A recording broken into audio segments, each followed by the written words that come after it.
à toutes et à tous! Aujourd'hui, on sort un petit peu l'aquarelle et le papier aquarelle. Je vous mets tout de suite à l'aise, si vous n'avez pas de godet d'aquarelle, alors vous utilisez vos encres Distress pour faire ça par exemple. Distress Ink, ce serait mieux, mais Oxide, ça marchera aussi. Je vais faire ici quelque chose de très clair, c'est juste pour avoir un fond qui ne soit pas blanc. Et je travaille sur un papier aquarelle Clairefontaine 300 grammes en grain demi-satin.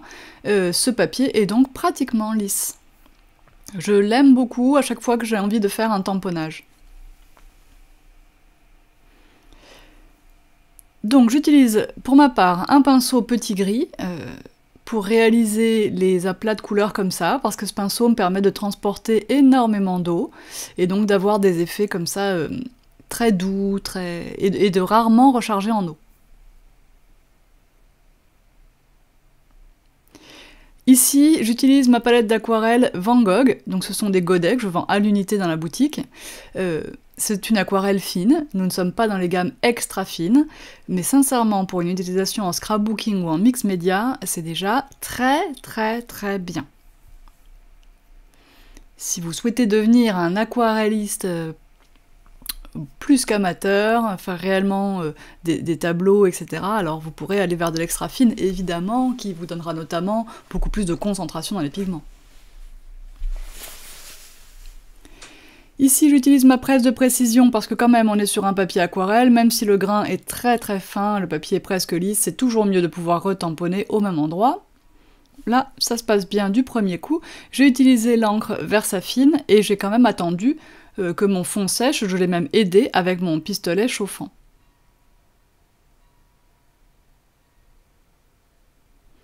J'aurais également pu laisser mon tampon dans la presse de précision et refaire un tamponnage à la fin, après avoir fait mon coloriage, pour redéfinir tous les traits noirs, si tant est que j'en avais envie. Je fais ici une petite sélection de mes feutres aquarellables. Bien sûr, on peut faire tout ça à l'aquarelle directement. J'aime bien utiliser les feutres, je trouve que c'est pratique. Et mes feutres Faber-Castell ont deux pointes, une pinceau et une plus petite que vous venez d'apercevoir. Je n'utilise pratiquement jamais.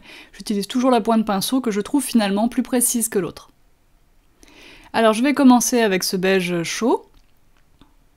Et là je prends un pinceau en poil de martre, pas le plus petit que j'ai, mais pas loin. Je vous mets tous les numéros et les liens dans l'article du blog, comme d'habitude. Donc le pinceau ici va transporter beaucoup moins d'eau que mon petit gris de tout à l'heure, mais va être beaucoup plus précis.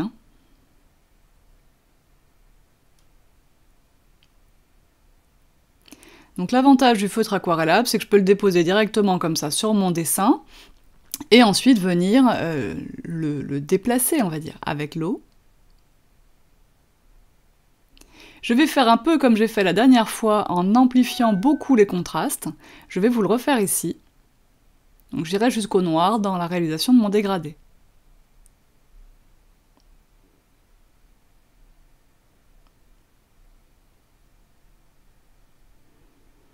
On évite quand on fait un coloriage à l'aquarelle de faire des zones qui se touchent.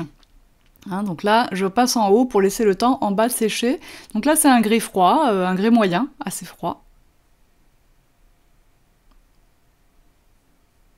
Alors j'ai la manie, quand je plonge mon pinceau dans l'eau, d'ensuite l'essuyer sur ma main. Ma main n'essuie pas grand chose, mais en tout cas, c'est pour moi le petit capteur qui me dit c'est bon, il y a assez d'eau, ou alors attention, il y en a beaucoup trop. Voilà, chacun prend ses petites habitudes, et donc finalement je ne l'essuie pas sur ma main, je le teste en fait. Je prends un gris chaud beaucoup plus foncé, et je commence à aller poser mes petites ombres. Alors vous me demandez régulièrement, et encore la dernière fois dans un commentaire, comment on sait où on doit les mettre. Eh ben on le sait pas, on observe, on fait au mieux, on colorie beaucoup, et à force on essaye de trouver des choses qui, à défaut d'être réalistes, en tout cas sont esthétiques et nous plaisent. Mais l'observation, c'est quand même le meilleur. Et même, j'allais dire, même si vous n'observez pas le réel, parce que vous pourriez très bien poser un nounours sur une chaise, en tout cas, observez les pros du coloriage sur internet.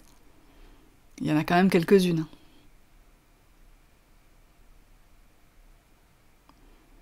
Vous voyez, c'est quand même très pratique, beaucoup plus facile que le godet de travailler avec le feutre aquarellable, quand on fait des toutes petites zones comme nos tampons.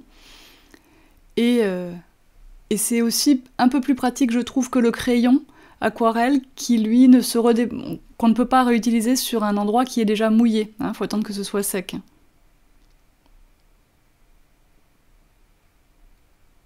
Alors que là, je peux reposer mon feutre directement sur le papier encore mouillé sans problème. Donc bien sûr, plus on travaille dans l'humide, plus on a de diffusion de couleurs. Si vraiment on veut superposer, donc accroître beaucoup un contraste, eh bien on va attendre que ce soit sec ou séché.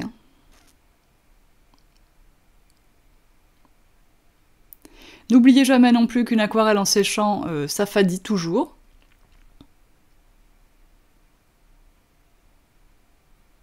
Là, c'est la même couleur qu'au début, que j'ai simplement rajouté sur son petit pied ici.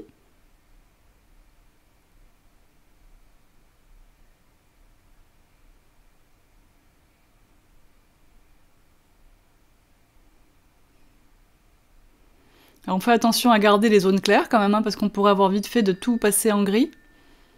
Donc il y a des zones sur lesquelles je ne vais pratiquement jamais passer. Ou alors avec un pinceau vraiment propre.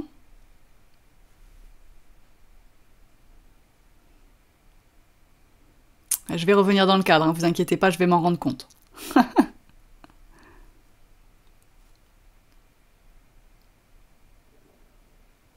Donc là, c'est en noir maintenant. Ça fait un petit moment d'ailleurs que c'est en noir, mais... Donc vous voyez, quand j'ai fait mon aplat de couleurs au début, j'ai quand même laissé relativement clair là où j'allais tamponner. Je savais où j'allais poser mon motif. Donc j'ai une légère couleur pastel qui n'influence pas du tout ici le coloriage.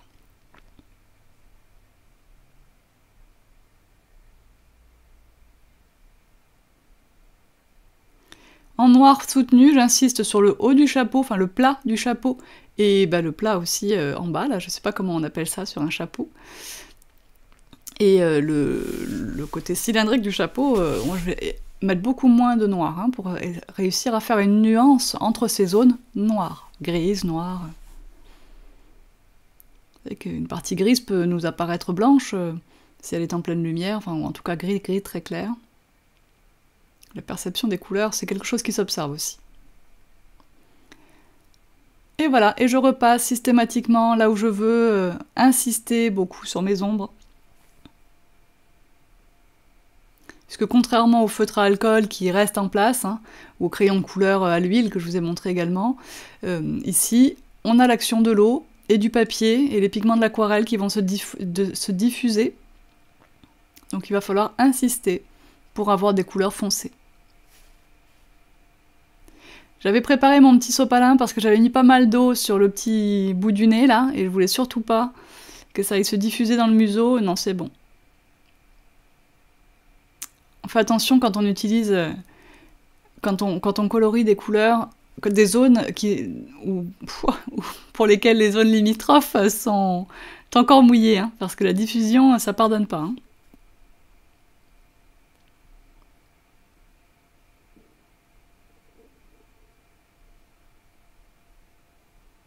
Et que là j'ai fait attention, l'essentiel de mon eau je l'ai mis au milieu, hop, et quand j'arrive au bord, j'ai beaucoup moins d'eau sur mon pinceau.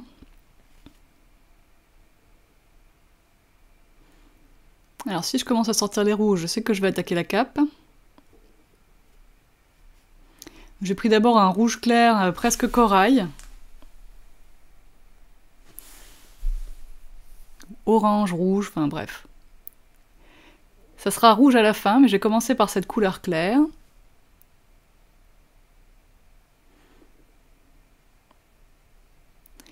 Là, j'ai trouvé que c'était pas bien, donc j'ai finalement... Voilà, j'avais posé mon feu directement sur le papier complètement sec, et j'avais une trace, donc voilà, je vais réussir à l'estomper en faisant comme ça. Vous savez que de l'aquarelle, tant qu'elle n'est pas complètement sèche, elle n'est pas fixée dans le papier, donc vous pouvez mouiller et utiliser un petit sopalin, un petit chiffon, pour aller corriger. Et là, ce n'est pas réellement un rouge, c'est un magenta, donc ça tire sur le rose. C'est un rouge primaire, pratiquement, quoi. Un rouge très chaleureux, et qui va très bien avec ce gris.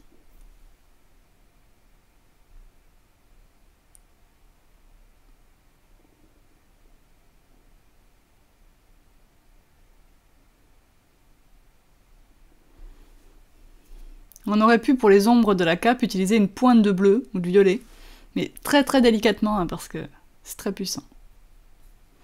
Ici, les étoiles seront jaunes, et forcément un petit peu d'ombre aussi, un petit peu de nuance dans les étoiles, donc du orange. Voilà, et là ça leur donne l'effet doré, juste ce qu'il faut. On rajoutera des paillettes à la fin. Je prends du ocre ou sienne pour les petits patchs en tissu. Je vais, bien qu'ayant colorié l'intégralité, je passe quand même de l'eau, parce que ça va donner cet effet aquarelle qu'on n'a pas si on utilise le feutre tout seul, sans l'eau. Et je vais utiliser un marron quand même, pour faire une petite nuance, très léger, que j'ai déjà fait ce coloriage une fois avant, et je me suis fait avoir, mon marron c'est un peu trop diffusé dans mon patch près de l'oreille, là, donc voilà. Là ça se diffuse un petit peu trop, donc je remets un peu d'eau et j'essuie, et voilà. Et on est bon. Un tout petit peu de gris très clair dans l'œil, et je le tire pour arriver jusqu'au blanc, mais ce n'est pas blanc, vous savez qu'il n'y a pas de blanc. On remet un petit peu de noir sur la truffe. On réinsiste un petit peu, maintenant que ça a un petit peu séché, ça va mieux prendre. Et vous voyez que j'ai tout fait avec 2 pinceaux en fait, hein, le fond avec mon petit gris, le moyen, et tout le coloriage avec ce poil de martre. Hein.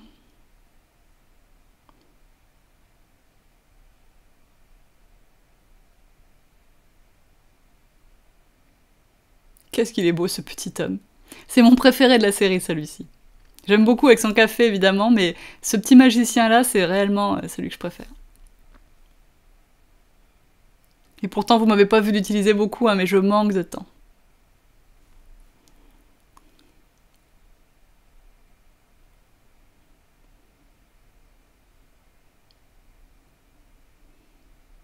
Voilà, ça, c'était impeccable. Maintenant, son visage est bien tout rond. La main qui est un petit peu à l'ombre de la cape, là, je rajoute un petit peu. L'ombre de la main sur le bidou. L'ombre de la cape sur le haut. L'ombre du ventre sur la jambe. L'ombre du pied sur l'autre pied.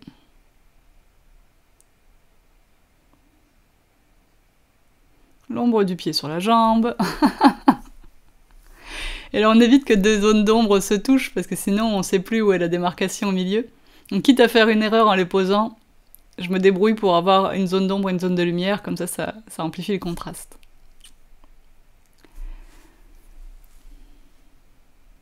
Allez, la petite baguette, donc du marron moyen, on l'étale, et puis une petite pointe de marron plus foncé, on l'étale, comme ça la baguette n'est pas marron uniforme. Des petits détails, mais mine de rien, ça compte. Et là, bah, mon petit coloriage est terminé. Je vais faire un petit peu d'ombre au pied, parce que là, il a beau être magicien, il est en lévitation, sinon.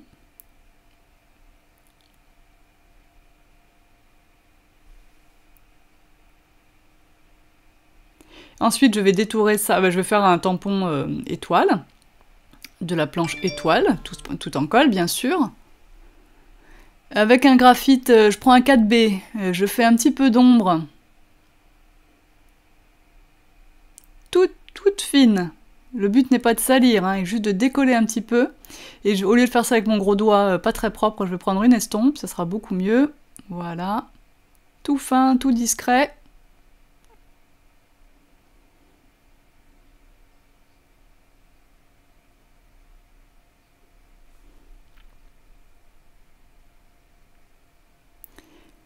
Alors évidemment, je vais pas utiliser mon coussinet d'embossage, donc ça va me jouer des tours quand je vais vouloir embosser, mais je vais y arriver quand même. J'embosse en noir, je vais perdre une grande partie de ces étoiles parce que finalement je vais réduire beaucoup avec un die cette composition. Donc voilà, là je fais ça, et puis avec un pinceau, je réussis quand même à faire tomber toutes les poudres dont je n'ai pas besoin.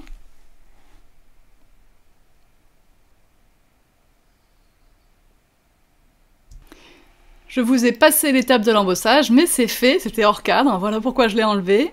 Je vais maintenant choisir un die pour recouper un petit peu mon image, et je mettrai sur un papier noir. Je vais ajouter aussi des paillettes et mettre un petit sentiment. Donc pour le sentiment, ça sera le mot fantastique, qui est sur la planche de tampon Tom, et je vais utiliser un tampon étiquette, pour que ça soit une étiquette à coller sur cette petite carte. Donc, je prends mon tampon fantastique et de l'encre Versafine, je le fais comme ça sur une feuille. Alors cette feuille est de très mauvaise qualité, d'ailleurs je vais jeter les 2 autres qui sont à côté après, pour être sûr de ne pas me refaire avoir, parce que vous allez voir ce qui va m'arriver. J'utilise mon positionnaire de tampon,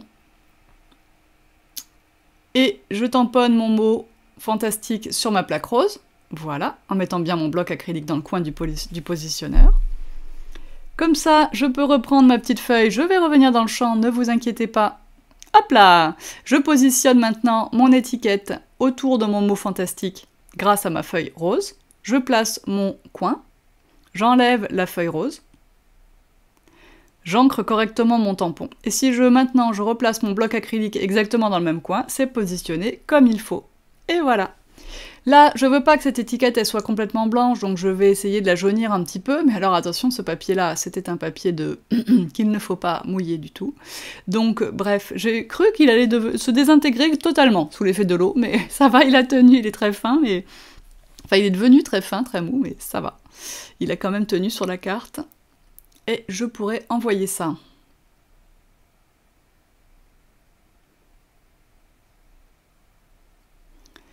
Donc là, j'ai pris un pinceau et un feutre jaune. Hop! Un petit peu d'eau, un petit peu de jaune. Et voilà.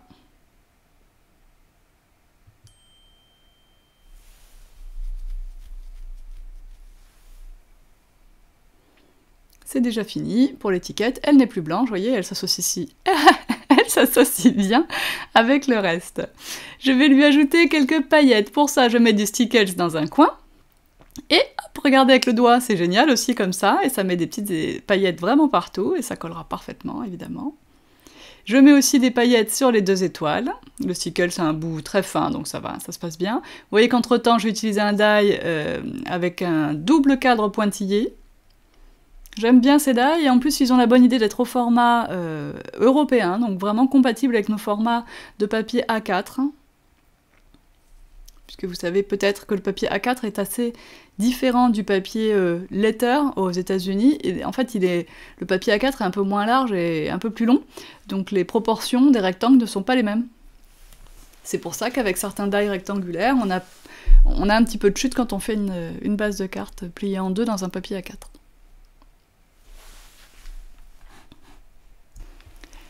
Et bien voilà, les petites touches finales seront du Crystal Drop en White Blizzard, donc le transparent à paillettes, et en noir et Bonnie Black. À la fin, je monterai cette petite carte sur un papier noir. Vous retrouverez les photos du montage définitif sur le blog, donc toutentuto.com. Vous aurez aussi les détails des pinceaux utilisés, des produits utilisés de toute façon pour cette petite carte. Et puis moi, je vous dis à bientôt pour un prochain tuto. D'ici là, on se retrouve vendredi pour notre live hebdomadaire. Et pour les réseaux sociaux, vous utilisez le hashtag toutencolle sur Instagram, vous consultez de temps en temps la page toutencolle sur Facebook pour les actualités du magasin, et pour partager, c'est le club toutencolle sur Facebook, donc un groupe de partage entre clientes toutencolle. Voilà, vous posez des questions, vous montrez vos projets, on s'auto-inspire les unes les autres et on se dépanne également, toujours dans une bonne ambiance. Et donc moi je vous dis à bientôt. Bye bye!